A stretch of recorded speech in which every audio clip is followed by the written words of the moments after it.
Dr. Rock, how long have you been with the School of Education? 9 total years, 3 years as dean. What is the average pay grade of someone getting their first job upon graduation from the university in the School of Education? About $28,000 to $30,000 as an undergraduate. I actually think what you need to do is look at across different disciplines. For example, elementary education may be a higher percentage of females, but that's not always the case across all of our programs. I don't believe that women choose education as a major due to the fact that they'll accept a lower pay. I don't believe that's the reason.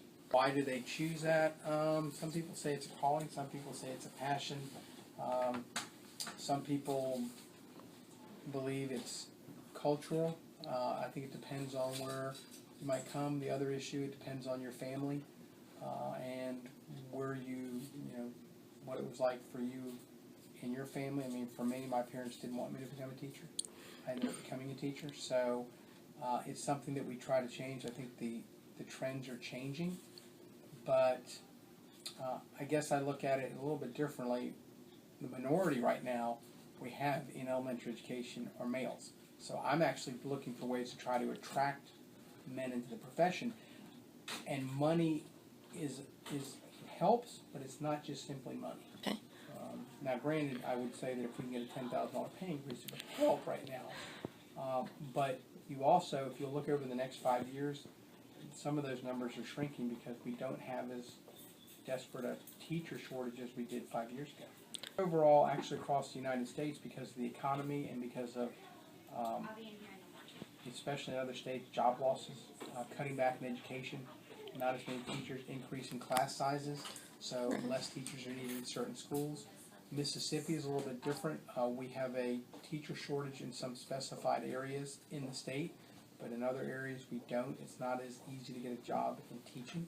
There are other states across the country right now, there's no teacher shortage at all. There are people scrambling for jobs right now.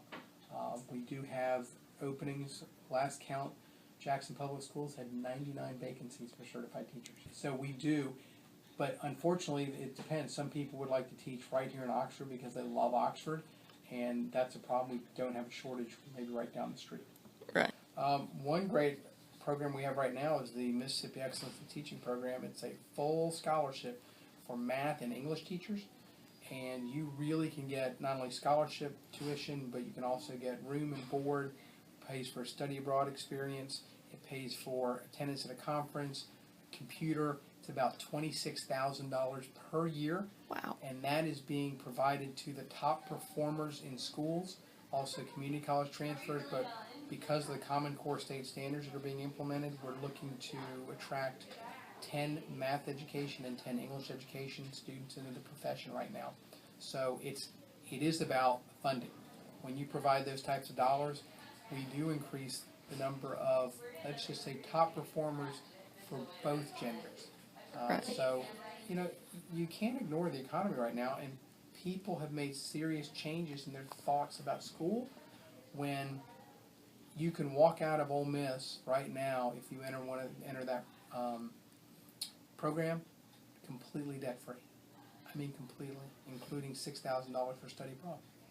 Yeah. So we'll see in about 5 years how that impacts math and English education, but my guess is it will probably double the number of math teachers we produce a year and probably increase the number of English teachers by about 40 or 50%. I believe that we'll get some more males probably in math.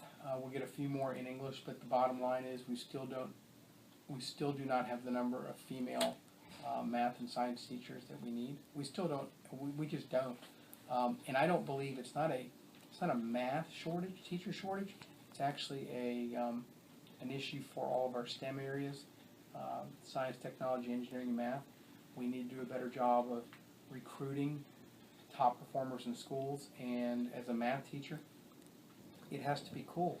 It's just not cool. It's not cool to say I'm a good math student. So when I talk to students here, elementary education majors, I always ask them, why did you major in math? And they say, I don't like it. And I find out that they're A students. So they're probably a lot better at it than they think, just like you're an A student. But you enjoyed something else. So It still has to do with, I would go back to middle school as the issue. We have 5th, 6th, 7th graders that we want them to be successful, we want them to enjoy it, and we want them to really have fun in math in 5th, 6th, 7th, 8th grade. Then we can start looking for more teachers. So I guess from what you're asking, it's not that we have more females in education.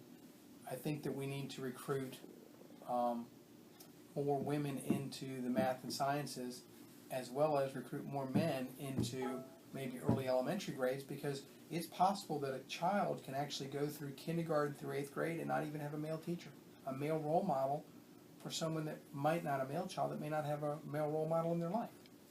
I taught in 6th grade math one year, and I was the only male other than the principal in the entire building. Man. So that's something we have to change. So in education, it's kind of flipped around. I do believe you hit something that was important.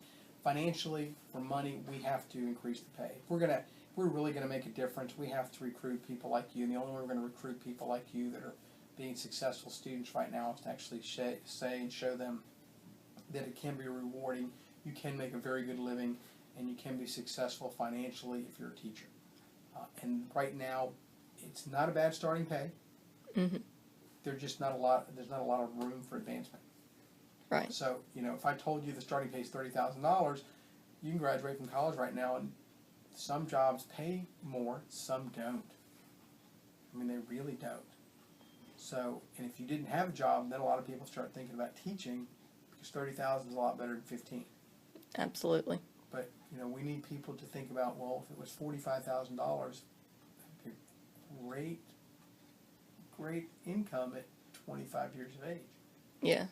So I think we have some programs right now that some people in the state are looking into to actually do that, and they want to try to provide incentives to become teachers. Perception says that it's perceived that men either enjoy or are better at math or science. That's perception. Right. I'm just telling you, it's funny. When I talk to students and interview, especially teachers, that's actually not the case. But then on the other hand, perception is that men are less likely to teach young children, and they're going to teach the upper grades. That's perception, but that isn't also the case if you talk to them. It's just not cool. It's culturally, we look at it, and you don't think about having, like you said, your first male teacher was in 8th grade. Yeah. So that ends up sticking in people's heads. The other issue is we have some people that really are interested in athletics. They want to be role models as coaches. Then you have these opportunities for them to coach, whether it's 8th, 9th, 10th, 11th in high school. They don't end up gravitating sometimes to elementary grades. So it needs to be, and I go back to this as a math teacher, a middle school math teacher, it needs to be cool. It has to be an okay thing. And like you said, that you don't think that someone's banging their head up against the wall because you really you enjoy math or you enjoy science. Are you kidding me? And that's a problem. We really believe that those people are crazy. And I get people that look at me all the time, and here's the great example. So when I meet people all the time, they ask what I do for a living. But they want to know what subject I teach. When I tell them math, almost every one of them says the same thing. What's that? I hated math. I was terrible at it. That's actually accepted in society to say that out loud. I hate math. I was terrible at it. You can ask a room of adults, and they'll raise their hands. But here's the funny part. If I spun that around, and I said I was an English teacher, how many people would actually admit and say, I hate reading, I hate English, I can't read or write? Very few. Right. It's not socially acceptable to say you're illiterate. It's socially acceptable to say you're illiterate in math, or illiterate in math. That thing has to change. Yeah. And until that changes, and then we make it cool, we're gonna fight a long battle.